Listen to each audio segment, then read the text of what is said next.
আকবার। ও বাবাজি, একটু লক্ষ্য কইরা দেখো, এই দুনিয়ার ভিতরে কিন্তু আমরা কেউ থাকবো না। এই দুনিয়া থেকে বিদায় নিতেই হবে। এই দুনিয়ার ভিতরে কেউ থাকবে না, কেউ থাকবে না। তুমি আর আমি যখন মারা যাব,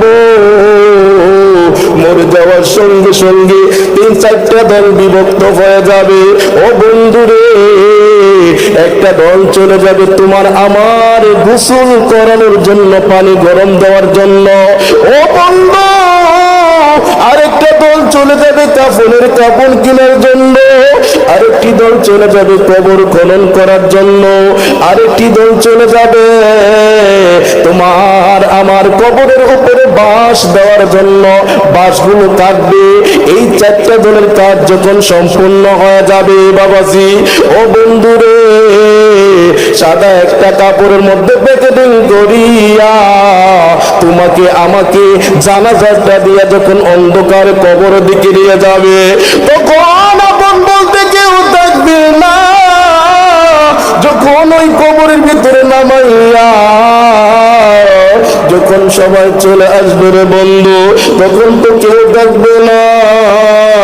তুমি আমি একেবারে একাই হয়ে যাব। সেদিন আল্লাহ তাআলা ছাড়া আর কেউ থাকবে না। ওই বন্ধুরে, ওই কবরের ভিতরে যখন রাখবে তোমাকে আমাকে, যখন ওই কবরের ভিতরে রাখবে, ওই কবরের ভিতরে রাখিয়া যখন চলে আসবে, সঙ্গে সঙ্গে 2টা ফেরেশতা আসবে। একটা হইল মুনকার, আরেকটা হইল নাকির।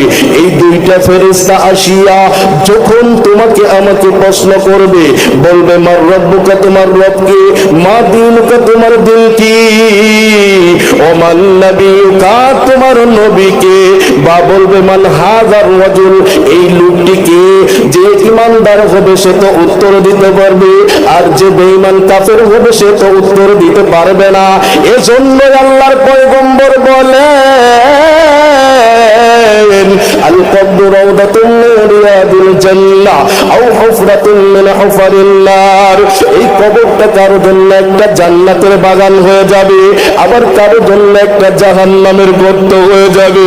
ও বন্ধুরে, এই কবরের ভিতরে যখন একটা বেঈমানের লাশটা রাখা হবে, তখন ওই বেঈমানটা উত্তর দিতে পারবে না। যখন বলবে বল মার রব্বুকা, তোর রব কে? তখন বলবে লা আদরি, লা আদরি, আমি জানি না। যখন বলবে বল তোর নবী কে? বলবে লা আদরি, আমি জানি না। তোর দিন কি বল?